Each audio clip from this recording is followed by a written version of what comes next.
আল্লাহ সুবহানাহু ওয়া তাআলা তাদের কলবে মোহর মেরে দিয়েছে। এটা হচ্ছে মৃত হৃদয়, এই হৃদয় মারা গেছে। এই জন্য আল্লাহ বলতেছেন যে এই হৃদয়ে মোহর মারা হয়ে গেছে, এই হৃদয়ে কোনো নূর নাই, মৃত হৃদয়। আর আয়াতে আল্লাহ সুবহানাহু ওয়া তাআলা বলছেন যে আমি জাহান্নামকে প্রস্তুত করেছি এমন মানুষ আর এমন জিনের জন্য যাদের কলব, মানে এখানে বাস্তবে হার্টবিট কাজ করতেছে, বাস্তবে পালস কাজ করতেছে, কিন্তু লা ইয়াফকাহুনা বিহা, এই কলবের যেটা মূল কাজ, সেই কাজের সক্ষমতা সে হারিয়ে ফেলেছে। ভালো মন্দের পার্থক্য সে আর জানে না, কেন এখানে নূর নাই, ফলত সে আর ভালো মন্দের পার্থক্য করতে পারে না, এটা মারা গেছে। লা ইয়াফকাহুনা বিহা, বুঝতে পারেন। ওয়ালাহুম আ'য়ুনুন লা ইবসিরুনা বিহা, এই চোখ দিয়ে আসলে যেইটা দেখা উচিত সেইটা সে আর দেখে ধরতে পারে না, মানে ভালো মন্দের পার্থক্য আর করতে পারে না। তাদের যে কান আছে, এই কান শোনার ক্ষমতা হারিয়ে ফেলেছে। বাস্তবে কান শুনতেছে, কিন্তু বাস্তব যেই কথা ভালো মন্দের পার্থক্যের মধ্যে যেই শোনার যে জিনিসটা, যে অনুভূতিটা, সেটা সে হারিয়ে ফেলেছে। তার মানে এগুলো কি মারা গেছে। কোনভাবে তাওহীদে বিশ্বাসী? আমরা শুধু যেইভাবে বুঝি সেইভাবে নয়। যেমন আমরা কিন্তু তাওহীদকে এতটুকুর মধ্যে সীমাবদ্ধ করে নিয়েছি যে ঠিক আছে, আমি তাবিজ লাগালাম না, আমি কবরে গেলাম না, আমি কবরের কাছে চাইলাম না, তাহলে আমি তাওহীদপন্থী। কিন্তু ঠিকই আমার অন্তরে টাকার নেশা আছে, ঠিকই আমার অন্তরে আর একজন নারীর নেশা আছে, ঠিকই আমার অন্তরে ক্ষমতা এবং মর্যাদার লোভ এবং নেশা আছে। তাহলে অন্তরের পবিত্রতা মানে, অন্তরে পূর্ণাঙ্গ তাওহীদ মানে সব কিছু আল্লাহ কেন্দ্রিক। আজকে আমাদের অত্র জুমার খুতবার সংক্ষিপ্ত বিষয়বস্তু তাজকিয়াতুন নফস, আত্মার সুস্থতা এবং অসুস্থতা, নফস এবং রূহ ইত্যাদির কার্যক্রম এবং তা কিভাবে সুস্থ এবং অসুস্থ হয়, কিভাবে প্রশান্ত হয়। আল্লাহ সুবহানাহু তাআলার এক আশ্চর্য সৃষ্টি হচ্ছে নফস, এবং আল্লাহ সুবহানাহু তাআলার এক আশ্চর্য সৃষ্টি হচ্ছে রূহ। মানুষ যখন মায়ের পেটে থাকে এবং মায়ের পেটে থাকা অবস্থায় শুক্রকীট থেকে তার সমগ্র শরীরের যে রূপান্তরগুলো সংঘটিত হয়, তথা দুনিয়াবী শক্তিকে কাজে লাগিয়ে, দুনিয়ার আলো বাতাস খাবার পানি ইত্যাদিকে কাজে লাগিয়ে তার শরীরের মধ্যে যে শক্তি সঞ্চার হয়, এই শক্তি সঞ্চারগুলোকেই এই পুরো শরীর অঙ্গ প্রত্যঙ্গ এই সব কিছুর মধ্যে স্বাভাবিক যে শক্তি আছে সেটি হচ্ছে নফস। নফস যেহেতু দুনিয়াতে এবং দুনিয়াবি জিনিস দিয়ে তৈরি, এই জন্য তার আকর্ষণ এবং তার আকৃষ্ট থাকে দুনিয়ার প্রতি। আর নির্ধারিত দিনে আল্লাহ সুবহানাহু তাআলার নির্ধারিত ফেরেশতা মানুষের ওই শরীরের মধ্যে যেই রূহ দিয়ে যায়, এই রূহ হচ্ছে নূরুন লতিফ, এক প্রকার সূক্ষ্ম নূর, যেটির মাধ্যমে মানুষের চিন্তা শক্তি এবং বোঝার শক্তি সে পায়, তার অনুভূতি শক্তি কাজ করা শুরু করে। এবং এই রূহ যখন থাকে না, তখন মানুষের এই অনুভূতি শক্তি কাজ করে না। যেমন রূহের সাথে মানুষের নফসের বা শরীরের যে সংক্ষিপ্ত বিচ্ছেদটা দুনিয়াতে ঘটে, সেটি ঘুমের সময় ঘটে, এবং ঘুমের সময় মানুষের সকল প্রকার চিন্তা শক্তি, চেতনা শক্তি, বুঝ শক্তি সব কিছু হারিয়ে যায়। কেননা ওই সময় মানুষের রূহ তার সাথে সেইভাবে সম্পৃক্ত থাকে না যেইভাবে জাগ্রত অবস্থায় সম্পৃক্ত থাকে, বরং হালকা হলেও এক প্রকারের বিচ্ছেদ ঘটে, আর মৃত্যুর মাধ্যমে সেই বিচ্ছেদটা স্থায়ী হয়ে যায়। তো আল্লাহ সুবহানাহু তাআলা রূহের ক্ষেত্রে বলেছেন, সুম্মা সাওয়াহু ওয়া নাফাখা ফীহি মির রূহিহি ফাজাআলাকুম তাসমাউনা ওয়া তুবসিরুনা ওয়া তাকিলুন। তিনি তোমাদেরকে সুন্দর করে সৃষ্টি করেছেন, সাজিয়েছেন, এবং তারপরে তাতে রূহ ফুঁকে দিয়েছেন। ফাজাআলাকুম তাসমাউন, এবং এই রূহ ফুঁকে দেওয়ার কারণেই তোমরা দেখার শক্তি পেয়েছো, শোনার শক্তি পেয়েছো এবং অনুভব করার শক্তি পেয়েছো। আর এই রূহ যতক্ষণ ফুঁকে দেওয়া হয় না, ততক্ষণ এই দৃষ্টিশক্তি, শ্রবণ শক্তি এবং অনুভব করার শক্তি মানুষ পায় না। আল্লাহ সুবহানাহু ওয়া তাআলা কোরআন মাজিদে বলেন, আল্লাহু ইয়াতাওয়াফাল আনফুসা হিনা মাউতিহা ওয়াল্লাতী লাম তামুত ফি মানামিহা ফায়ুমসিকুল্লাতী ক্বাদা আলাইহাল মাউত ওয়া ইউরসিলুল উখরা ইলা আজালিম মুসাম্মা। মানুষ যখন ঘুমায়, তখন আল্লাহ সুবহানাহু ওয়া তাআলা মানুষের রূহগুলোকে নিজের নিকটে নিয়ে যান, এবং যার যার মৃত্যু দিতে চান ঘুমের মধ্যেই তাদের রূহগুলোকে স্থায়ীভাবে আটকে দেওয়া হয়। আর যাদেরকে ঘুমের মধ্যে মৃত্যু দিতে চান না, পরের দিন পুনরায় তাকে ঘুম থেকে জাগার সুযোগ দেন, তার রূহকে ফেরত দেওয়া হয়। এই জন্য ঘুমানোর দোয়া এবং ঘুম থেকে উঠার দোয়ার সাথে জাগ্রত হওয়া বা আমাদের ভাষায় ঘুমানো এটিকে সম্পৃক্ত করা নাই, বরং আল্লাহ সুবহানাহু ওয়া তাআলা সম্পৃক্ত করেছেন মৃতকে এবং জীবিত হওয়াকে। যে আল্লাহুম্মা বিইসমিকা আমুতু ওয়া আহইয়া, এই দোয়ার অর্থ এটা নয় যে আল্লাহ আমি আপনার নামে ঘুমাতে যাচ্ছি। এই দোয়ার অর্থ হচ্ছে আল্লাহ আমি আপনার নামে মরতে যাচ্ছি। ওয়া আহইয়া, এবং পরের দিন সকালে ঘুম থেকে উঠবো, এটা নয়। পরের দিন সকালে মৃত থেকে আবার জীবিত হব। ঠিক ঘুম থেকে উঠার সময় আল্লাহ সুবহানাহু ওয়া তাআলা যে দোয়া শিখিয়েছেন, সেই দোয়ার মধ্যে এটা বলা নাই যে আল্লাহ ঘুম থেকে উঠলাম এই জন্য আপনার শুকরিয়া আদায় করছি, জি না। আহইয়ানা বা'দা মা আমাতানা, হ্যাঁ আল্লাহ আপনি আমাদের মৃত্যু দেওয়ার পর আবার আজ সকালে জীবিত করেছেন, এই জন্য আপনার শুকরিয়া আদায় করছি। তাহলে ঘুমের মধ্যে এক প্রকারের ছোটোখাটো মৃত্যু সংঘটিত হয়ে যায় এবং ছোটোখাটো বারজাখি জীবনের স্বাদ মানুষ আস্বাদন করে, কিছুটা ধরন আঁচ করতে পারে যে বারজাখি জীবন কেমন হতে পারে। রাসূলুল্লাহ সাল্লাল্লাহু আলাইহি ওয়াসাল্লাম একদিন বেলাল রাদিয়াল্লাহু তাআলা আনহুকে বলছেন, ইন্নাল্লাহা ক্বাবাদা আরওয়াহাকুম হিনা শাআ ওয়া রাদ্দাহা আলাইকুম হিনা শাআ, ইয়া বেলাল কুম ফাআযযিন বিন-নাসি বিস-সালাহ। এক সফরে সবার ফজর কাজা হয়ে গেছে, রাসূলুল্লাহ সাল্লাল্লাহু আলাইহি সাল্লাম সহ। ওই দিন রাসূলুল্লাহ সাল্লাল্লাহু আলাইহি সাল্লাম এই বাক্যটা বলেছেন যে, হে বেলাল, আল্লাহ আমাদের রূহকে কবজ করে নেয় ঘুমের মধ্যে, এবং যতক্ষণ আল্লাহর ইচ্ছা ততক্ষণ তিনি এটিকে কবজ অবস্থায় রাখে, এবং যখন আল্লাহ সুবহানাহু ওয়া তাআলা চান তখন আমাদের এই ঘুম থেকে পুনরায়, যে মৃত্যু থেকে যে পুনরায় জীবিত হচ্ছি, আল্লাহ সুবহানাহু ওয়া তাআলা তখন রূহকে ফেরত দিয়ে দেন। এবং রূহের জগতে যাদের সাথে সম্পর্ক ছিল অথবা পরিচয় ছিল, দুনিয়ার জগতে তাদের সাথে সম্পর্ক এবং পরিচয়, এটার কিছুটা কানেক্টিভিটি হাদিসের সাথে আছে। আল আরওয়াহু জুনুদুম মুজান্নাদা, আয়েশা রাদিয়াল্লাহু তাআলা আনহা থেকে তিনি বলেন, রাসূল সাল্লাল্লাহু আলাইহি ওয়াসাল্লাম বলেছেন, আত্মা হচ্ছে সেনাবাহিনীর প্লাটুনের মতো, সেনাবাহিনীর রেজিমেন্টের মতো। ফামা তাআরাফা মিনহা আতালাফা, এরা একে অপরকে চিনে ফেলে এবং পরস্পরের সাথে মিলে যায়। ওয়ামা তানাকারা মিনহা ইখতালাফা, আর যারা পরস্পরকে চিনে না অথবা পরস্পরকে পছন্দ হয় না তাদের থেকে আলাদা হয়ে যায়। তো রূহ গেল এই। আর নফসের কথা আল্লাহ সুবহানাহু ওয়া তাআলা বলছেন, ফাআলহামাহা ফুজুরাহা ওয়া তাকওয়াহা, যে আল্লাহ সুবহানাহু ওয়া তাআলা এই নফসের মধ্যে তাকওয়া এবং ফুজুর, কল্যাণ এবং অকল্যাণ, দুটি আল্লাহ সুবহানাহু ওয়া তাআলা ঢুকিয়ে দিয়েছেন। তথা আল্লাহ সুবহানাহু ওয়া তাআলা যখন মানুষকে সৃষ্টি করেন তখন মানুষের নফসের মধ্যে খারাপ কাজের চিন্তা এবং ভালো কাজের চিন্তা দুটি ইনস্টল করে দিয়েছেন। ফাআলহামাহা ফুজুরাহা ওয়া তাকওয়াহা, আল্লাহ ইলহাম করে দিয়েছেন, ইনস্টল এবং সেট আপ করে দিয়েছেন ফুজুরাহা পাপ কাজের চিন্তা, ওয়া তাকওয়াহা ভালো কাজের চিন্তা, যেটা আল্লাহ সুবহানাহু ওয়া তাআলা যখন ফেরেশতা তৈরি করেছেন তখন আল্লাহ সুবহানাহু ওয়া তাআলা এটি দেননি। এই জন্য অনেকেই বলে যে যখন ইবলিস ছিল না অথবা যখন শয়তান ছিল না, অথবা ইবলিসকে কে পথভ্রষ্ট করলো, তো মানুষের নফস একাই শয়তান ছাড়াই পথভ্রষ্ট হওয়ার জন্য যথেষ্ট। মানুষের নফস একাই শয়তান ছাড়াই পথভ্রষ্ট হওয়ার জন্য যথেষ্ট। এই জন্য রাসূলুল্লাহ সাল্লাল্লাহু আলাইহি ওয়াসাল্লাম তার দোয়ার মধ্যে বলছেন, যেমন আজকেও আমরা বক্তব্য যখন শুরু করেছি ওর মধ্যে বলা আছে, আলহামদুলিল্লাহ নাহমাদুহু ওয়া নাস্তাঈনুহু ওয়া নাস্তাগফিরুহু ওয়া নাউযু বিল্লাহি মিন শুরুরি আনফুসিনা, মিন শুরুরি আনফুসিনা। হে আল্লাহ, আমার নিজের নফসের অকল্যাণ থেকে আমি পরিত্রাণ চাই। এখানে কিন্তু শয়তান থেকে পরিত্রাণ চাওয়া নেই, নফসেরই অকল্যাণ আছে। নফস নিজেই, নফসের মধ্যে আল্লাহ সুবহানাহু ওয়া তাআলা কল্যাণ এবং অকল্যাণ দুটোই ইনস্টল করে দিয়েছে। ফলত শয়তান যদি নাও থাকে পৃথিবীতে, নফসের দুনিয়াবি চাহিদা বরকরার থাকবে, অব্যাহত থাকবে। নফসের দুনিয়ার সাথে যেহেতু তার কানেক্টিভিটি বেশি, এই জন্য আর দুনিয়াবি চাহিদা অব্যাহত থাকবে। দুনিয়ার খাওয়া, দুনিয়ার পড়া, দুনিয়ার ঘোরা, দুনিয়ার নারী, দুনিয়ার নেশা, দুনিয়ার মদ, দুনিয়ার যা আরাম আয়েশ আছে তার প্রত্যেকটা জন্মগতভাবে নফসের পছন্দ। আলাদা করে শয়তান ওয়াসওয়াসা দিবে নফসে, এই কথা ঠিক আছে, কিন্তু শয়তান যদি নাও থাকে তবুও নফসের একাই এই জিনিসগুলো ভালো লাগে এমনিতেই। এই জন্য রাসূলুল্লাহ সাল্লাল্লাহু আলাইহি ওয়াসাল্লাম দোয়ার মধ্যে বলছেন, ওয়া নাউযু বিল্লাহি মিন শুরুরি আনফুসিনা, যেটা আমরা প্রত্যেক বক্তব্যের শুরুতে বলি যে আল্লাহ আমি আমার নিজের নফসের অকল্যাণ থেকে বাঁচতে চাই। ওয়া মিন সাইয়্যাতি আমালিনা, আর আমাদের যে খারাপ কাজগুলো করেছি প্রত্যেকটা খারাপ কাজের রিয়াকশান আছে।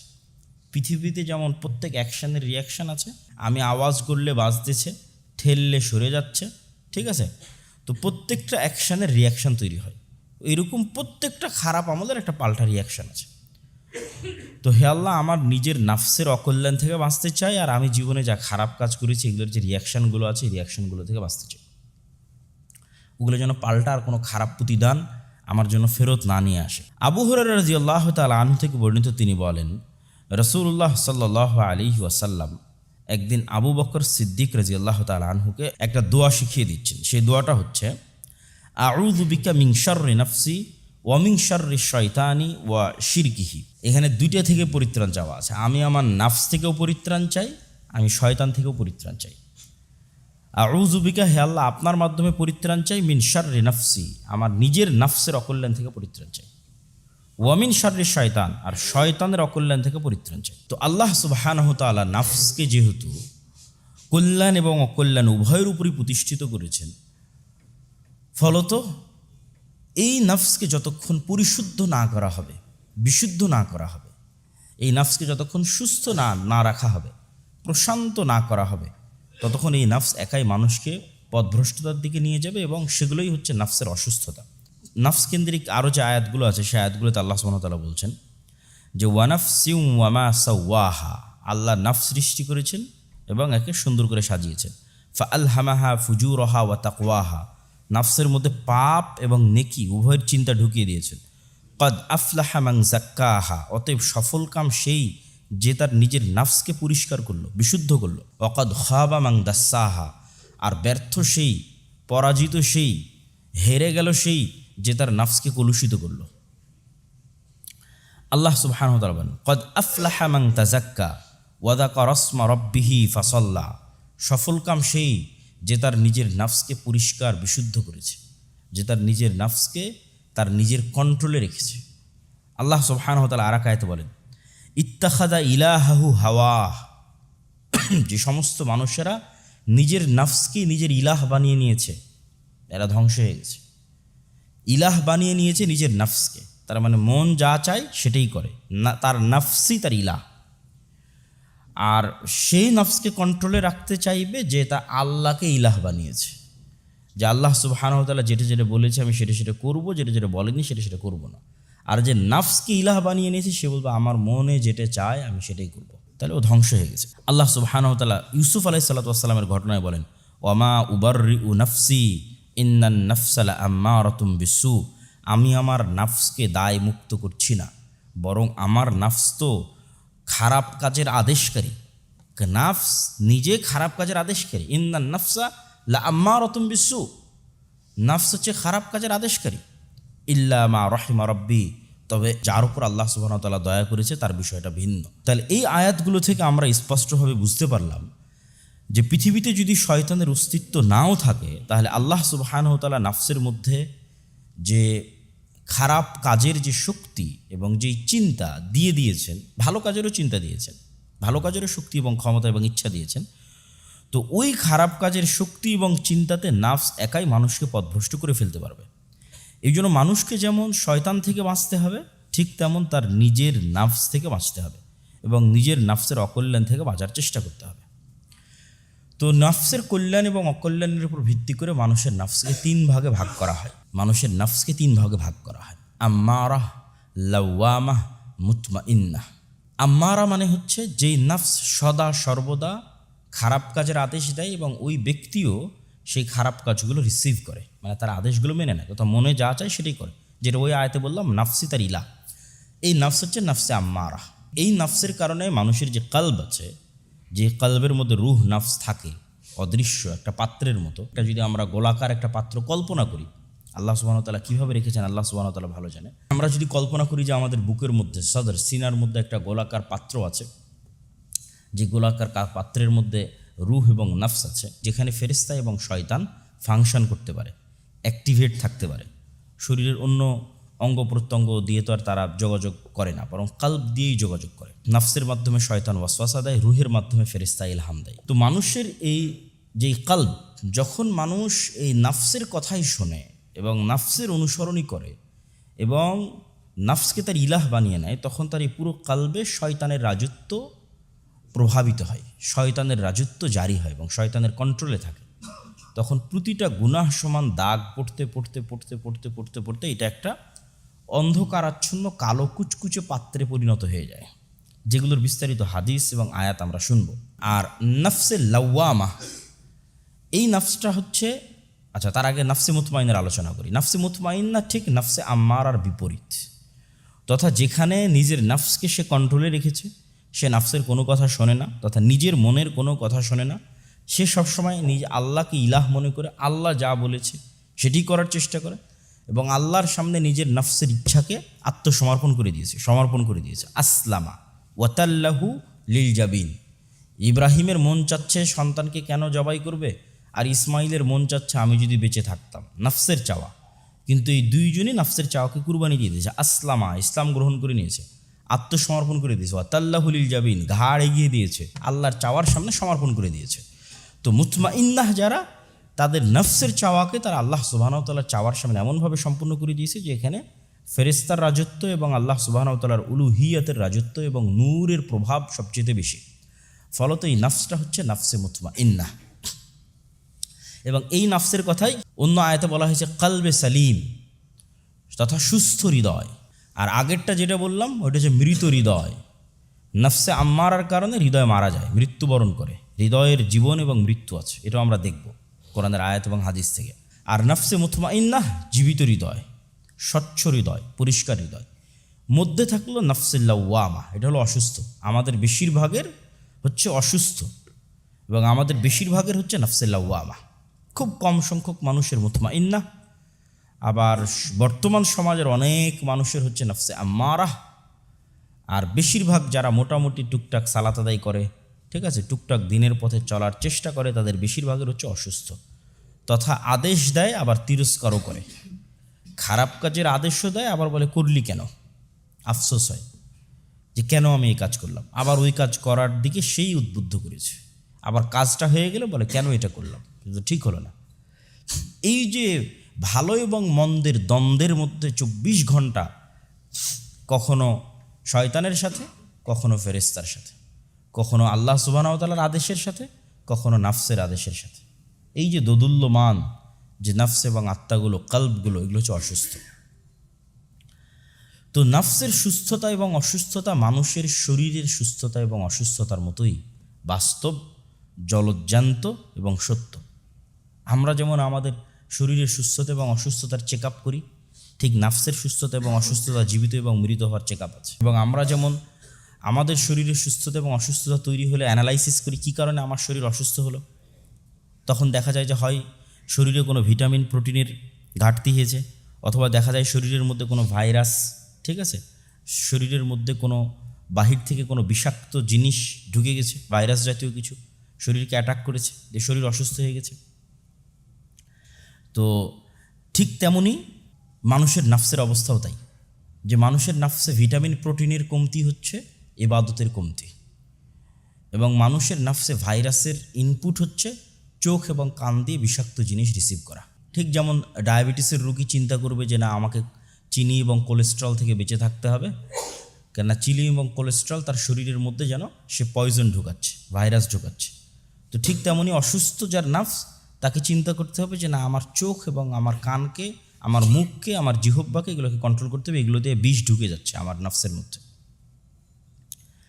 তাহলে নফসের ভিটামিন এবং প্রোটিন হচ্ছে ইবাদত এবং জিকির, তথা সালাত ঠিক নাই, জিকির ঠিক নাই, তার মানে এখানে ভিটামিন প্রোটিনের কমতি দেখা দিয়েছে, ঠিক যে কারণে শরীর অসুস্থ হয়ে যায়। তাহলে ওই কমতি থাকলে ওটা পূরণ করতে হবে। আর যদি দেখা যায় না, বাহির থেকে ভাইরাস ঢুকে নফস ধ্বংস হয়ে গেছে, যেমন শরীর বাহির থেকে ভাইরাস ঢুকে, হেপাটাইটিস বি, টি ইত্যাদি অসংখ্য ভাইরাস, করোনা ভাইরাস সব ঢুকে, অথবা ডায়াবেটিস রোগীর অতিরিক্ত চিনি খেয়ে নিয়েছে, এই যে যে বিষয়গুলো আছে, ব্যাড কোলেস্ট্রল বেড়ে গেছে, তাহলে আপনার নফসে ব্যাড কোলেস্ট্রল বেড়ে গেছে, বিষ ঢুকতেছে চোখ দিয়ে, কান দিয়ে এবং জিহ্বা দিয়ে। তাহলে এই তিনটার ব্যবহার যত কমায় দিবেন, যত কন্ট্রোলে নিয়ে আসবেন, তত আপনার নফস ধীরে ধীরে আবার সুস্থ হওয়ার দিকে এগিয়ে যাবে। তাহলে আমাদের মনে রাখতে হবে যে নফসের সুস্থতা এবং অসুস্থতা মানুষের শরীরের সুস্থতা এবং অসুস্থতার মতো বাস্তব এবং জলজ্জান্ত এবং অতি সত্য। কালবের জীবিত থাকার আলামত হচ্ছে নূর থাকা, আর কালবের মৃত হয়ে যাওয়ার আলামত হচ্ছে নূর না থাকা। যেমন শরীরের জীবিত এবং মৃত থাকার আলামত দেখা যায় পালস দিয়ে, প্রেশার চেক করে যে এই মানুষটা বেঁচে আছে না মারা গেছে। তাহলে আপনার কাল্ব জীবিত না মৃত হয়ে গেছে এইটা চেক করতে হবে, এর মধ্যে নূর আছে না নাই। যদি নূর থাকে তাহলে এখনও বেঁচে আছে, আর যদি নূর না থাকে তাহলে মারা গেছে, কাল্ব মৃত্যুবরণ করেছে। এবং আল্লাহ সুবহানাহু তাআলা পবিত্র কোরআনে মৃত হৃদয়কে বিভিন্নভাবে তুলে ধরেছে। মৃত হৃদয়ের বর্ণনা কোরআনে এবং রাসূল সাল্লাল্লাহু আলাইহি ওয়াসাল্লাম হাদিসে বিভিন্নভাবে তুলে ধরেছে। আল্লাহ বলেন, ওয়ালাকাদ যারা'না লিজাহান্নামা কাসীরাম মিনাল জিন্নি ওয়াল ইনসি লাহুম কুলুবুন লা ইয়াফকাহুনা বিহা ওয়া লাহুম আ'য়ুনুন লা ইউবসিরুনা বিহা ওয়া লাহুম আযানুন লা ইয়াসমাউনা বিহা উলাইকা কাল আনআমি বাল হুম আদাল উলাইকা হুমুল গাফিলুন। আল্লাহ সুবহানাহু ওয়া তাআলা কোরআন মাজিদে মৃত হৃদয়ের কথা বিভিন্ন শব্দ দিয়ে তুলে ধরেছে। যেমন আল্লাহ বলেন, খাতামাল্লাহু আলা কুলুবিহিম, আল্লাহ সুবহানাহু ওয়া তাআলা তাদের কলবে মোহর মেরে দিয়েছে। এটা হচ্ছে মৃত হৃদয়। এই হৃদয় মারা গেছে, এই জন্য আল্লাহ বলতেছেন যে এই হৃদয়ে মোহর মারা হয়ে গেছে, এই হৃদয়ে কোনো নূর নাই, মৃত হৃদয়। আর আয়াতে আল্লাহ সুবহানাহু ওয়া তাআলা বলছেন যে আমি জাহান্নামকে প্রস্তুত করেছি এমন মানুষ আর এমন জিনের জন্য যাদের কাল্ব, মানে এখানে বাস্তবে হার্টবিট কাজ করতেছে, বাস্তবে পালস কাজ করতেছে, কিন্তু লা ইয়াফকাহুনা বিহা, এই কাল্বের যেটা মূল কাজ সেই কাজের সক্ষমতা সে হারিয়ে ফেলেছে। ভালো মন্দের পার্থক্য সে আর জানে না, কেন এখানে নূর নাই, ফলত সে আর ভালো মন্দের পার্থক্য করতে পারে না, এটা মারা গেছে। লা ইয়াফকাহুনা বিহা, বুঝতে পারেন। ওয়া লাহুম আ'য়ুনুন লা ইউবসিরুনা বিহা, এই চোখ দিয়ে আসলে যেইটা দেখা উচিত সেইটা সে আর দেখে ধরতে পারে না, মানে ভালো মন্দের পার্থক্য আর করতে পারে না। তাদের যে কান আছে, এই কান শোনার ক্ষমতা হারিয়ে ফেলেছে। বাস্তবে কান শুনতেছে, কিন্তু বাস্তব যেই কথা ভালো মন্দের পার্থক্যের মধ্যে যেই শোনার যে জিনিসটা, যে অনুভূতিটা, সেটা সে হারিয়ে ফেলেছে। তার মানে এগুলো কি মারা গেছে। আফালাম ইয়াসিরু ফিল আরদি ফাতাকুনা লাহুম কুলুবুন ইয়াকিলুনা বিহা আও আযানুন ইয়াসমাউনা বিহা ফাইন্নাহা লা তা'মাল আবসার ওয়ালাকিন তা'মাল কুলুব আল্লাতী ফিস সুদূর। আল্লাহ কোরআনে বলছে যে মানুষের চোখ অন্ধ হয় না, মানুষের কান বধির হয় না, বরং মানুষের বুকের মধ্যে যে কাল্ব আছে, এই কাল্ব অন্ধ হয়ে যায়, এই কাল্ব বধির হয়ে যায়। তথা ওকে যেই ভালো মন্দের পার্থক্য বুঝার যেই ক্ষমতা দিয়ে সৃষ্টি করা হয়েছিল, রুহের যে নূর দিয়ে সে ভালো এবং মন্দের মধ্যে পার্থক্য করতে পারত, তার পাপ কাজের আধিক্যের কারণে, শয়তানের রাজত্ব প্রতিষ্ঠিত হওয়ার কারণে ওখান থেকে নূর এমনভাবে হারিয়ে গেছে, এমনভাবে সে মৃত্যুবরণ করেছে যে আর দেখার ক্ষমতা, মানে এটা এখন অন্ধ হয়ে গেছে, দেখার ক্ষমতা আর নাই, এর শোনার ক্ষমতা আর নাই, বধির হয়ে গেছে। আল্লাহ বলতেছেন কোরআনে যে লা তা'মাল আবসার, চোখ অন্ধ হয় না, ওয়ালাকিন তা'মাল কুলুব, বরং অন্তর অন্ধ হয়ে যায়, আল্লাতী ফিস সুদূর, যা তোমাদের বুকের মধ্যে আছে, এটা অন্ধ হয়ে গেছে। খাতামাল্লাহু আলা কুলুবিহিম ওয়া আলা সামিইহিম ওয়া আলা আবসারিহিম গিশাওয়া, আল্লাহ তাদের অন্তরে মোহর মেরে দিয়েছে, তাদের কানে মোহর মেরে দিয়েছে, আর তাদের চোখে পর্দা ফেলে দিয়েছে। এটাই হলো সেই অন্ধত্ব, সেই মৃত। উলাইকাল্লাযীনা তাবা আল্লাহু আলা কুলুবিহিম ওয়াত্তাবাউ আহওয়াআহুম, যারা নিজেদের মনের খাহেশের শাহওয়াতের সবসময় অনুসরণ করে, আল্লাহ সুবহানাহু ওয়া তাআলা তাদের অন্তরে সিল গালা করে দিয়েছেন, বন্ধ করে দিয়েছেন, মারা গেছে এই হৃদয়। এখন হৃদয়ের জীবিত থাকা এবং মৃত থাকা, তথা হৃদয়ে নূর আছে না নাই, এইটা দুনিয়াতে আপনি বুঝবেন কিভাবে? যেমন বললাম যে আপনার বডি চেক আপ করে আপনি আপনার সুগার টেস্ট করতেছেন, কালবে, নফসে এবং রুহের মধ্যে নূর আছে না সম্পূর্ণরূপে মৃত্যুবরণ করেছে, এইটা বুঝার আলামত আল্লাহ সুবহানাহু ওয়া তাআলা বলছেন, ইন্নামাল মুমিনুনা আল্লাযীনা ইযা যুকিরাল্লাহ ওয়াজিলাত কুলুবুহুম ওয়া ইযা তুলিয়াত আলাইহিম আয়াতুহু জাদাতহুম ঈমানা। ওই নফসে ন্যূনতম হলেও নূর বিরাজমান আছে, অসুস্থ হলেও জীবিত আছে, অসুস্থ হলেও জীবিত আছে, সম্পূর্ণরূপে মৃত্যুবরণ করেনি, মানে সম্পূর্ণরূপে তার হৃদয়ে মোহর মারে দেওয়া হয়নি, ন্যূনতম হলেও নূর বিরাজমান আছে, জীবিত আছে। এটা বুঝবে কিভাবে? যখন দেখবে যে কোনো ওয়াজ নসিহাতে, কোরআনের আয়াতে, হাদিসে যখন সে পড়ছে অথবা শুনছে আল্লাহর কথা এবং আল্লাহর আয়াত, তখন তার অন্তরটা কেঁপে ওঠে, ওয়াজিলাত কুলুবুহুম, আত্মাটা কেঁপে ওঠে, চক্ষু দিয়ে অশ্রু প্রবাহিত হয়, তাহলে তখন বুঝতে পারবে যে না, তাহলে এখনও তার অন্তর জীবিত আছে, এখনও এটা পরিপূর্ণরূপে মোহর মেরে দেওয়া হয়নি। আর যদি কোনো মানুষের অন্তর আল্লাহ সুবহানাহু ওয়া তাআলার কথা শুনেও না কাঁপে এবং আল্লাহ সুবহানাহু ওয়া তাআলার আয়াত শুনেও তার চোখ দিয়ে অশ্রু প্রবাহিত না হয়, তাহলে বুঝতে হবে এটা খাতামাল্লাহু আলা কুলুবিহিম, এটা মারা গেছে, এখানে আর কোনো নূর নাই। এটা শুধু জাস্ট বাস্তবে বাহিরে হার্টবিট চলমান আছে, কিন্তু বাস্তবে ওর কালবের যেটা কাজ সেটা শেষ হয়ে গেছে, মৃত্যুবরণ করেছে। আল্লাহু নাজ্জালা আহসানাল হাদিসি কিতাবাম মুতাশাবিহাম মাসানিয়ান তাকশাইরু মিনহু জুলুদুল্লাযীনা ইয়াখশাউনা রাব্বাহুম। ওই কলব জীবিত আছে যেই কলব আল্লাহর কথা শুনলে চামড়া শিউরে ওঠে। তাকশাইরু মিনহু জুলুদ, শরীর শিউরে ওঠে, তাহলে বুঝতে হবে জীবিত আছে। সুম্মা তালিনু জুলুদুহুম ওয়া কুলুবুহুম ইলা যিকরিল্লাহ, এবং আল্লাহ সুবহানাহু ওয়া তাআলার কথা শুনলে তাৎক্ষণিকভাবে ঈমান, যাদাতুহুম ঈমানা, তাৎক্ষণিকভাবে ঈমান বেড়ে যায়, তাহলে বুঝতে হবে জীবিত আছে। আর এই টেস্টগুলো করালে যার কোনো কাজ হয় না, ঠিক আছে, এরকম অসংখ্য মানুষ পৃথিবীতে বিরাজমান, আল্লাহ সুবহানাহু ওয়া তাআলার কথা যাদের অন্তরে কোনো আসর করে না, কোনো প্রভাব ফেলে না, এগুলো মারা গেছে। এবং হৃদয়ের জীবন ধারণ যেহেতু নূরের উপর নির্ভরশীল, সেহেতু পৃথিবীতে যেখানে যেখানে নূরের অস্তিত্ব আছে সেইটার সাথে সংমিশ্রণ ঘটলেই এই নূরগুলো বাড়ে। যেমন আপনি লাইটের ভোল্টেজ বাড়িয়ে দিলেন, তো সেরকম পৃথিবীতে নূর বিরাজমান আছে বহু জায়গায়। তার মধ্যে আল্লাহ সুবহানাহু ওয়া তাআলার ওয়াহী, আল্লাহ সুবহানাহু ওয়া তাআলার কোরআন, এগুলো হচ্ছে নূরের জায়গা, নূর। আল্লাহ সুবহানাহু ওয়া তাআলা নিজে কোরআনকে নূর বলেছেন। আওয়ামান কানা মাইতান ফাআহইয়াইনাহু ওয়া জাআলনা লাহু নূরান ইয়ামশি বিহি ফিন নাস। কাফের মৃত অবস্থায় ছিল, এখানে মৃত মানে আমরা যে মৃতর আলোচনা করছি সেই মৃত। কাফের মৃত অবস্থায় ছিল, ওই কাফেরকে আমি জীবিত করেছি নূর দিয়ে। কোন নূর? এই কোরআনের নূর দিয়ে। নূরান ইয়ামশি বিহি, এটা নূর। মানুষকে অন্ধকারে আলো দেখায়, অন্ধকার রাস্তায় লাইট খুঁজে পাচ্ছে না, কীভাবে চলবে? তো অন্ধকারাচ্ছন্ন মৃত হৃদয়ে আলো জ্বালাতে পারে, এটা হচ্ছে এই কোরআন, নূর, আল্লাহ সুবহানাহু ওয়া তাআলার ওয়াহী। ওয়া কাযালিকা আওহাইনা ইলাইকা রূহাম মিন আমরিনা মা কুনতা তাদরি মাল কিতাব ওয়ালাল ঈমান ওয়ালাকিন জাআলনাহু নূরান নাহদি বিহি মান নাশা। হে আল্লাহর নবী, আপনি জানতেন না কিতাব কাকে বলে আর ঈমান কাকে বলে, কিন্তু আমি আল্লাহ এই কোরআনকে আপনার জন্য নূর বানিয়ে দিয়েছি, যেই নূর দিয়ে আমি মানুষকে পথ দেখাই, রাস্তা দেখাই, অন্ধকারের মধ্যে রাস্তা দেখাই। আল্লাহ সুবহানাহু ওয়া তাআলা আরেক আয়াতে বলেন, ইন্না ফি যালিকা লাযিকরা লিমান কানা লাহু কলবুন আও আলকাস সামআ ওয়া হুয়া শাহীদ। এই কোরআন তার জন্যই উপদেশ যার কলব এখনো জীবিত আছে। লিমান কানা লাহু কলব, যার কলব এখনো জীবিত আছে তার জন্যই এই কোরআন উপদেশ, আর যারটা মারা গেছে তারটার কোনো কাজ নাই।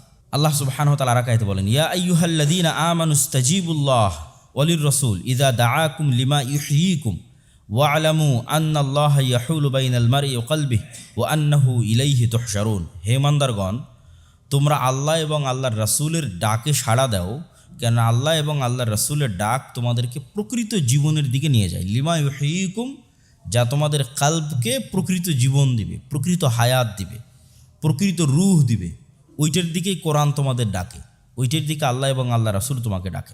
মান আমিলা সালিহান মিন যাকারিন আও উনসা ওয়া হুয়া মুমিনুন ফালানুহইয়ান্নাহু হায়াতান তাইয়্যিবা ওয়া লানাজজিয়ান্নাহুম আজরাহুম বিআহসানি মা কানু ইয়ামালুন। যারা আল্লাহর উপর ঈমান আনয়ন করে, সে পুরুষ হোক এবং নারী হোক, এবং সৎ আমল করে, আমি আল্লাহ তাকে দুনিয়াতে হায়াতান তাইয়্যিবা, পবিত্র জীবন দিব। এই পবিত্র জীবনের ব্যাখ্যায় সকল মুফাসসির লিখেছে যে নফস এবং রুহের শান্তি, কলবের যে প্রশান্তি, কলবের যে জীবন, যে জীবনের কথা আমরা আলোচনা করছি, প্রচুর পরিমাণে নূর দেওয়ার মাধ্যমে যে জীবন দেওয়ার কথা আমরা আমাদের বক্তব্যে বলতেছি। তো যারা আল্লাহ সুবহানাহু ওয়া তাআলার প্রতি ঈমান আনয়ন করবে এবং সৎ আমল করবে, তাদের প্রতিদান দুইটা।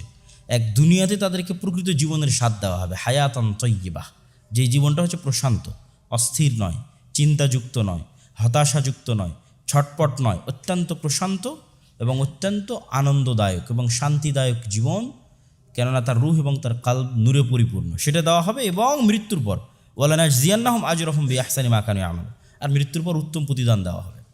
তাহলে দুনিয়ার এই প্রকৃত জীবনকে আল্লাহ সুবহানাহু ওয়া তাআলা পবিত্র কোরআন মাজিদে হেদায়েতের সাথে, কোরআনের সাথে এবং আল্লাহ সুবহানাহু ওয়া তাআলার পথে চলার সাথে সম্পৃক্ত করেছে। আল্লাহ সুবহানাহু ওয়া তাআলা আরেক আয়াতে বলেন, ইয়াউমা লা ইয়ানফাউ মালুন ওয়ালা বানুন ইল্লা মান আতাল্লাহ বিকলবিন সালিম। কঠিন কিয়ামতের মাঠে তোমাদের ধন সম্পদ এবং তোমাদের সন্তান সন্ততি কোনো কাজে দিবে না, শুধু কাজে দিবে যে স্বচ্ছ হৃদয় নিয়ে উপস্থিত হয়েছে। ইল্লা মান আতা বিকলবিন সালিম, স্বচ্ছ হৃদয় কি? স্বচ্ছ হৃদয় যেটা আমরা আলোচনা করতেছি, নাফসে মুতমাইন্না, প্রশান্ত হৃদয়। এবং ওই হৃদয়ের বৈশিষ্ট্য কি, ওই হৃদয়ের কাজ কি, সেটাও আমরা তুলে ধরবো আপনাদের সামনে। স্বচ্ছ হৃদয় যেমন সকল অপবিত্রতা থেকে পবিত্র থাকে, ঠিক তেমনি যত স্বর্ণালঙ্কার আছে সকল স্বর্ণালঙ্কার দিয়ে সাজানো গোছানো থাকে। একটা ময়লা শরীরে, একটা অপরিষ্কার অপরিচ্ছন্ন শরীরে যদি আপনি গয়নাগাটি দেন, সুন্দর পোশাক দেন, ভালো লাগবে না।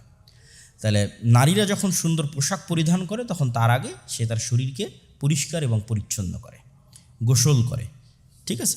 তারপরে তার উপরে সে সুন্দর স্বর্ণ এবং গয়নাগাটি এবং পোশাক আশাক পরিধান করে। তাহলে কালবে সালিম, স্বচ্ছ হৃদয় হচ্ছে দুটো, এক সকল অপবিত্রতা থেকে পবিত্র, আর দুই ওখানে প্রচুর স্বর্ণালঙ্কার আছে। তাহলে অপবিত্রতাগুলো কি কি? যেমন সবচেয়ে বড় অপবিত্রতা হচ্ছে শিরক। তাহলে কালবে সালিমের প্রথম বৈশিষ্ট্য হচ্ছে, স্বচ্ছ হৃদয়ের প্রথম বৈশিষ্ট্য হচ্ছে, প্রশান্ত হৃদয়ের প্রথম বৈশিষ্ট্য হচ্ছে সে তাওহীদে বিশ্বাসী। এবং কোনভাবে তাওহীদে বিশ্বাসী? আমরা শুধু যেইভাবে বুঝি সেইভাবে নয়। যেমন আমরা কিন্তু তাওহীদকে এতটুকুর মধ্যে সীমাবদ্ধ করে নিয়েছি যে ঠিক আছে, আমি তাবিজ লাগালাম না, আমি কবরে গেলাম না, আমি কবরের কাছে চাইলাম না, তাহলে আমি তাওহীদপন্থী। কিন্তু ঠিকই আমার অন্তরে টাকার নেশা আছে, ঠিকই আমার অন্তরে আর একজন নারীর নেশা আছে, ঠিকই আমার অন্তরে ক্ষমতা এবং মর্যাদার লোভ এবং নেশা আছে। তাহলে অন্তরের পবিত্রতা মানে, অন্তরে পূর্ণাঙ্গ তাওহীদ মানে সব কিছু আল্লাহ কেন্দ্রিক, সব কিছু। শুধু ওই দোয়া এবং ইবাদত নয়, শুধু দোয়া এবং ইবাদতে আপনি তাবিজ কবজ সেটা নয়, সব কিছু আপনার কাছে আল্লাহ সুবহানাহু তাআলার ভালোবাসার চাইতে, আল্লাহ সুবহানাহু তাআলার সাথে সম্পর্কের চাইতে এই নফস, এই কলব, এই রুহের কাছে আর কোনো কিছুই পৃথিবীতে প্রিয় নয়। সে তখন সকল কিছুর ঊর্ধ্বে উঠে যায়।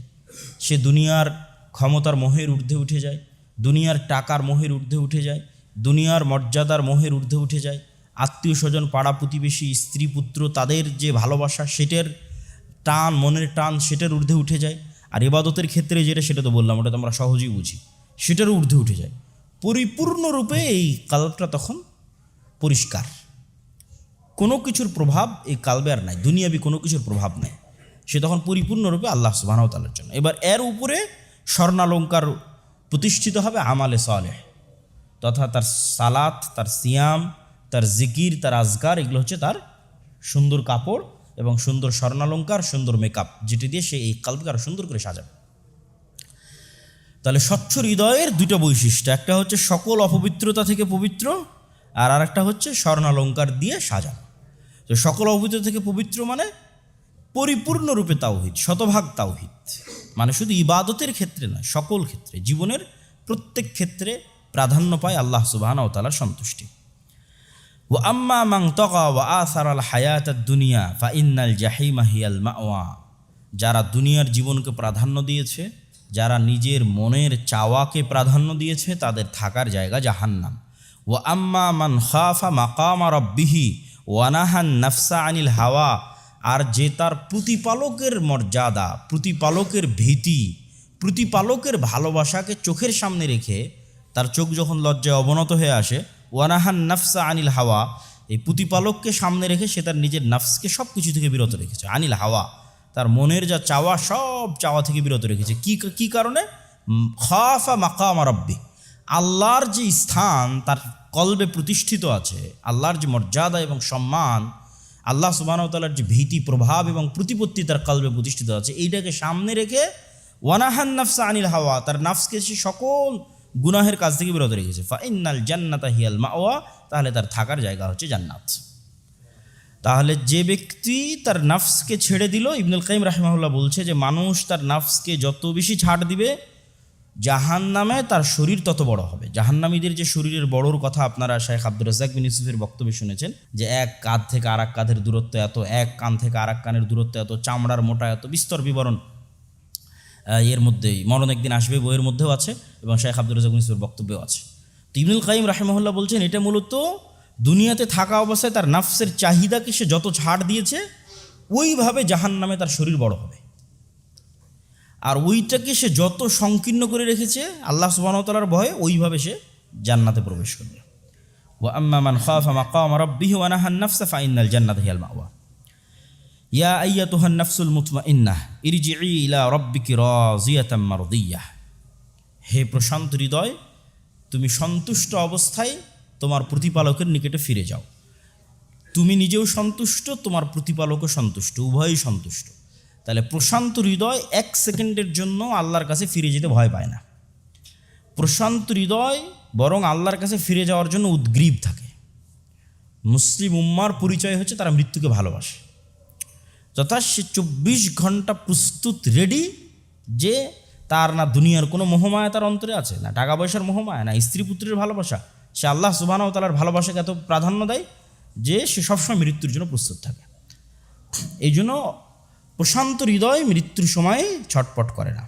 করোনা ভাইরাসের সময় মেডিকেল এবং ক্লিনিকগুলোতে যেহেতু আমার যাওয়ার সুযোগ হয়েছে, যখন একদম খুব ভয়ঙ্কর সময়, তখন মানুষের বাঁচার জন্য যে তাড়না, মানুষের বাঁচার জন্য যে আবেগ, যে চেষ্টা, এটা মানুষের হৃদয়কে অস্থির করে দিত। তা আমি ওই সময় অনেক মানুষের কাছে গিয়ে যখন এই নাসিহাটা করতাম, দেখতাম যে প্রশান্ত হয়ে গেছে হৃদয়। আমি গিয়ে নাসিহা করতাম, দেখেন আজ হোক অথবা কাল হোক আপনাকে মৃত্যুবরণ করাই লাগবে। বাঁচার জন্য তো আপনার আত্মীয় স্বজন চেষ্টা করছেই, কিন্তু আপনি মৃত্যুর জন্য প্রস্তুতি নেন। আপনি নিজের নাফসকে প্রশান্ত করে ফেলেন যে না, ঠিক আছে, আমাকে মারা যেতেই হবে, এই মনে করে আপনি এখন জিকির, আজকার, তাসবিহ, তাহলিল এবং ইস্তেগফারে ব্যস্ত থাকেন। মৃত্যুটাকে নিশ্চিত জেনে নিয়ে প্রশান্ত হয়ে যান। কেন এই জিনিসটা আমি করোনার সময় আমার দাদির মধ্যেও দেখেছিলাম, যে উনি মৃত্যুর জন্য প্রস্তুত ছিলেন, যে ওনাকে বাঁচার জন্য মেডিকেলে নিয়ে যাওয়া হোক, ক্লিনিকে নিয়ে যাওয়া হোক, আইসিইউতে নিয়ে যাওয়া হোক, অক্সিজেন দেওয়া হোক, সব অফ। ওনার যতক্ষণ হুঁশ ছিল, না দরকার নেই, আমার হায়াতের সময় শেষে এসেছে, আমাকে চলে যেতে হবে, অতএব এগুলো করে কষ্ট দিও না এবং নিজেরাও কষ্ট করো না। তাই এরকম প্রশান্ত হৃদয়ের মানুষেরা মৃত্যুর জন্য এবং আল্লাহর সাথে সাক্ষাতের জন্য ইয়াজুন্নুনা আন্নাহুম মুলাকুল্লাহ, তারা দৃঢ়ভাবে বিশ্বাস করে যে তারা তাদের প্রতিপালকের সাথে সাক্ষাৎ করবে, এই জন্য তারা প্রস্তুত থাকে। আল্লাহ সুবহানাহু ওয়া তাআলা অন্তরের অসুস্থতার কথা পবিত্র কোরআন মাজিদে বিভিন্ন আয়াতে তুলে ধরেছে। অন্তরের জীবিত এবং মৃত দেখলাম, অন্তরের অসুস্থতার কথা তুলে ধরেছে। ফি কুলুবিহিম মারাদুন ফাযাদাহুমুল্লাহু মারাদা, তাদের অন্তরের রোগ আছে, আর আমি আল্লাহ এই রোগকে, অসুস্থতাকে আরও বাড়িয়ে দিয়েছি। তো অন্তরের এই অসুস্থতা পবিত্র কোরআন মাজিদের সকল আয়াতকে যদি আমরা সামনে রাখি, তাহলে 2 ভাগে ভাগ করা যায়। একটা হচ্ছে নেফাকির অসুস্থতা, আর একটা হচ্ছে অশ্লীলতার অসুস্থতা। যেমন অশ্লীলতার অসুস্থতার কথা আল্লাহ সুবহানাহু ওয়া তাআলা কোরআন মাজিদে বলছেন, ইয়া নিসা আন-নাবিয়্যি লাস্তুন্না কাআহাদিম মিনান নিসা ইনিত্তাকাইতুন্না ফালা তাখদা'না বিল কওল ফায়াতমাআল্লাযী ফি কলবিহি মারাদ। হে নবীর স্ত্রীরা, হে মুমিনের মায়েরা, আপনারা যখন মানুষদের সাথে কথা বলবেন তখন আপনাদের কণ্ঠকে নরম করিয়েন না। কেন আপনাদের কণ্ঠকে যদি নরম করেন, তাহলে যাদের অন্তরে অসুস্থতা আছে তাদের অসুস্থতা আরও বেড়ে যাবে। তাহলে অন্তরের একটা অসুস্থতা হচ্ছে অশ্লীলতার প্রতি টান এবং আগ্রহ, আর আরেকটা অসুস্থতা হচ্ছে নেফাকি, যেটা আল্লাহ সুবহানাহু ওয়া তাআলা মুনাফিকের ক্ষেত্রে বলেছেন, ইয ক্বালাল মুনাফিকুনা ওয়াল্লাযীনা ফি কুলুবিহিম মারাদ। মুনাফিকিরা যাদের অন্তরে অসুস্থতা আছে, তথা ঈমান নিয়ে তারা মানুষের সাথে ধোঁকার খেলায় মত্ত আছে। মিথ্যা কথা বলা, আমানতের খেয়ানত করা, ওয়াদা ভঙ্গ করা, যে দায়িত্বে আছে সেই দায়িত্বে সঠিকভাবে পালন না করা, সত্যবাদিতা এবং ন্যায়পরায়ণতার ঘাটতি করা, এগুলো সব হচ্ছে নেফাকি, মুনাফিকের আলামত। এই আত্মাগুলো অসুস্থ, এই আত্মাগুলো অসুস্থ আত্মা, যারা সামান্য একটা টাকার জন্য, সামান্য একটা পদের জন্য লবিং, লিয়াজু, ঠিক আছে, মনোনয়ন নেওয়ার জন্য এই লবিং লিয়াজু করতে গিয়ে মিথ্যা বলা, দুর্নীতি করা, টাকার লেনদেন করা, ঠিক আছে, এই কাজগুলো যারা করে তারাও, তাদের আত্মাগুলো অসুস্থ। এই অসুস্থতাটা হচ্ছে নেফাকির অসুস্থতা। এই আত্মাগুলো পরিপূর্ণরূপে সুস্থ নয়। রাসূলুল্লাহ সাল্লাল্লাহু আলাইহি ওয়াসাল্লাম বলেন, আলা ইন্না ফিল জাসাদি মুদগাহ ইযা সলুহাত সলুহাল জাসাদু কুল্লু ওয়া ইযা ফাসাদাত ফাসাদাল জাসাদু কুল্লু আলা ওয়া হিয়াল কলব। তোমাদের এই পুরো শরীর, এগুলো হচ্ছে সেনাবাহিনীর এক একটা মেম্বার, আর এই সেনাবাহিনীর প্রধান সেনাপতি হচ্ছে এই কলব। এই হাতও সদস্য, সাধারণ সৈনিক, ঠিক আছে, এই কান, এই চোখ, এগুলো সব সদস্য, আর মূল প্রধান সেনাপতি হচ্ছে কলব, যেটা তোমাদের বুকে থাকে। এইটা যদি ঠিক হয়ে যায়, তাহলে বাকি আর যে অঙ্গ প্রত্যঙ্গগুলো আছে, সাধারণ যারা সেনাবাহিনীর মেম্বার আছে, আর এমনি ঠিক হয়ে যাবে। আর যদি এটা ঠিক না হয়, তাহলে বাকি অঙ্গ প্রত্যঙ্গগুলো ঠিক হবে না। হুযায়ফা রাদিয়াল্লাহু তাআলা থেকে পর্যন্ত তিনি বলেন, রাসূল সাল্লাল্লাহু আলাইহি ওয়াসাল্লাম বলেছেন, তু'রাজুল ফিতানু আলাল কুলুব কাল হাসির উদান উদান। মানুষের এই কলবের উপরে বিভিন্ন রকমের শাহওয়াত, মনের চাওয়া এবং ফিতনা পেশ করতে থাকা হয় একটার পর একটা। ফাআইয়ু কলবিন উশরিবাহা নুকিতা ফিহি নুকতাতান সাউদা। প্রত্যেক যেই কলব এটা পান করে নেয়, তথা এই যে তার অন্তরে যে শাহওয়াত এবং তার চাওয়াটা আসলো, এই চাওয়াটাকে সে গ্রহণ করে নেয়, তো প্রত্যেকেই চাওয়া গ্রহণ করলে তার কালবের মধ্যে একটা করে কালো দাগ পড়ে যায়, এবং এই দাগ পড়তে পড়তে পড়তে পড়তে এমন রকম হয়ে যায় যে কালকুজি মুজখিয়ান লা ইয়ারিফু মারুফান ওয়ালা ইনকুরু মুনকারান। একটা পাতিল যখন রান্না করা হয়, বিশেষ করে খড়ির চুলাতে, ওই পাতিলটা উল্টিয়ে দিলে তার তলা যেরকম কালো হয়ে যায়, এই নাফসটা তেমন কালো হয়ে যায়। আর ইস্তেগফার এবং তওবা যদি করে মানুষ, কোনো পাপ করার পরপরই সাথে সাথে যদি ইস্তেগফার তওবা করে, তাহলে ওই কালো দাগটা আবার মিটে যায়। আর ইস্তেগফার এবং তওবা না করে যদি পাপ বাড়তেই থাকে, তাহলে এরকম পরিণত হয়ে যায়। সম্মানিত উপস্থিতি, রাসূলুল্লাহ সাল্লাল্লাহু আলাইহি ওয়াসাল্লামের এই আল্লাহ সুবহানাহু ওয়া তাআলার আয়াত এবং এই হাদিস, এগুলো সামনে রেখে আর দুইটা হাদিস বলে আমার বক্তব্যের শেষের দিকে চলে যাব, যেটা আত্মার পবিত্রতা এবং বিশুদ্ধতার একটা ফজিলত তুলে ধরবে আপনাদের সামনে। আনাস রাদিয়াল্লাহু তাআলা থেকে বর্ণিত, তিনি বলেন, কুন্না ইয়াওমান জুলুসান ইনদা রাসূলিল্লাহ সাল্লাল্লাহু আলাইহি ওয়াসাল্লাম, একদিন আমরা এরকম রাসূল সাল্লাল্লাহু আলাইহি ওয়াসাল্লামের নিকটে বসেছিলাম। ইয়াত্তালিউ আলাইকুম আল আন মিন হাদাল ফাজর রাজুলুম মিন আহলিল জান্নাহ, আল্লাহর নবী বললেন, এখনই একজন মানুষ তোমাদের সামনে আসবে দরজা দিয়ে, যে আসলে জান্নাতের অধিবাসী, যে জান্নাতের মানুষ। ফাতালা আর রাজুলুম মিনাল আনসার, তো আমরা দেখলাম তাকিয়ে যে একজন আনসারি সাহাবী প্রবেশ করলো, উজু করে মসজিদের মধ্যে ঢুকতেছে। পরের দিন রাসূলুল্লাহ সাল্লাল্লাহু আলাইহি ওয়াসাল্লাম আবার একই কথা বললেন যে এখনই তো মসজিদের মধ্যে একজন ব্যক্তি প্রবেশ করবে যে জান্নাতি। আবার ওই ব্যক্তি, ওই আনসারি সাহাবী প্রবেশ করলো মসজিদের মধ্যে। তৃতীয় দিনও রাসূলুল্লাহ সাল্লাল্লাহু আলাইহি ওয়াসাল্লাম একই কথা বললেন, আবার ওই আনসারি সাহাবী প্রবেশ করলো। তো আব্দুল্লাহ ইবনে আমর ইবনে আল আস, তার মনের মধ্যে প্রশ্ন জাগলো যে রাসূল সাল্লাল্লাহু আলাইহি ওয়াসাল্লাম 3 দিন এই একই সাহাবীর ক্ষেত্রে জান্নাতের সুসংবাদ দিলেন, এই লোক করে কি, এটা আমি একটু যাচাই করব। ইন্নী লাহাইতু আবি ফাআকসামতু আল্লা আদখুলা আলাইহি সালাসা, তো তিনি ওই ব্যক্তির বাড়িতে গিয়ে তার কিছু সমস্যা এবং প্রবলেমের কথা বলে তাকে বললেন যে আমাকে আপনার বাড়িতে একটু 2-3 দিন থাকার ব্যবস্থা করে দেন। আব্দুল্লাহ ইবনে আমর ইবনে আল আস ওই সাহাবীর বাড়িতে গিয়ে এটা বললেন। তখন ওই সাহাবী তাকে তার বাড়িতে থাকার ব্যবস্থা করে দিল। তো প্রায় 3 রাত থাকার পর আব্দুল্লাহ ইবনে আমর ইবনে আল আস বলছেন, ফালাম ইয়ারাহু ইয়াকুমু মিনাল লাইলি শাইআন, আমি দেখলাম যে রাতের সালাত আদায় করে না, মানে তাহাজ্জুদের সালাত আদায় করে না। এবং দিনের বেলা খেয়াল করে দেখলাম যে সে সিয়াম পালন করে না, তথা স্বাভাবিক যে ফরজ সালাত, সে ফরজ সালাত আদায় করে, সারাদিন দুনিয়ার কাজেই ব্যস্ত থাকে। রাতের বেলাও যে তাহাজ্জুদের সালাত আদায় করার কথা, যেটা মানুষ ধারণা করে যে আল্লাহ নবী জান্নাতের কথা বলতেছে, তার মানে তো অনেক বড় আল্লাহওয়ালা হবে, হয়তো সারা রাত হয়তো তাহাজ্জুদ সালাত আদায় করে, সারাদিন হয়তো সিয়াম পালন করে। তো দিনের বেলা নফল সিয়াম পালন করতেও দেখলাম না, রাতের বেলা তাহাজ্জুদের সালাত আদায় করতেও দেখলাম না। ফালাম্মা মাজাতি সালাসা, 3 দিন যখন এভাবে পার হয়ে গেল, তো আমার কাছে মনে হলো যে আর কী আমল করে, আর আমলকে আমার কাছে ছোট মনে হলো, কিন্তু আহতাকিলু আমালা, তার আমলকে আমি ছোট হিসেবে দেখতে লাগলাম। তো তখন তার সঙ্গে আমি খুলে কথা বললাম, ইয়া আব্দুল্লাহ লাম ইয়াকুন বাইনি ওয়া বাইনা ওয়ালিদি হিজরা ওয়ালা গাদাব ওয়ালাকিন্নী সামি'তু রাসূলুল্লাহ সাল্লাল্লাহু আলাইহি ওয়াসাল্লাম ইয়াকুল সালাস মারাত, যে আসলে ঘটনা হচ্ছে আমি তোমার এখানে যে থাকেছি, এটা আসলে আমার কোনো সমস্যা, কোনো প্রবলেম এরকম কিছু নয়, তোমাকে দেখার জন্য। দেখার কারণটা কি, এইভাবে আমি রাসূল সাল্লাল্লাহু আলাইহি ওয়াসাল্লামের কাছে শুনেছি যে তিনি তোমাকে পরপর 3 দিন জান্নাতের কথা বলেছেন। তো আমি তো তোমার আমল দেখলাম যে ফালাম আরাকাতা আমালুক কাবীরা আমালিন, তুমি তো তেমন কোনো আমল করো না, তাহলে কি এমন তোমার আমলের মধ্যে সিক্রেট আছে যেটাতে রাসূল সাল্লাল্লাহু আলাইহি ওয়াসাল্লাম তোমাকে জান্নাতের কথা বলেন? আল্লাহ নবীর কথা তো মিথ্যা হতে পারে না, কিন্তু তোমাকে তো কোনো আমল করতে দেখি না।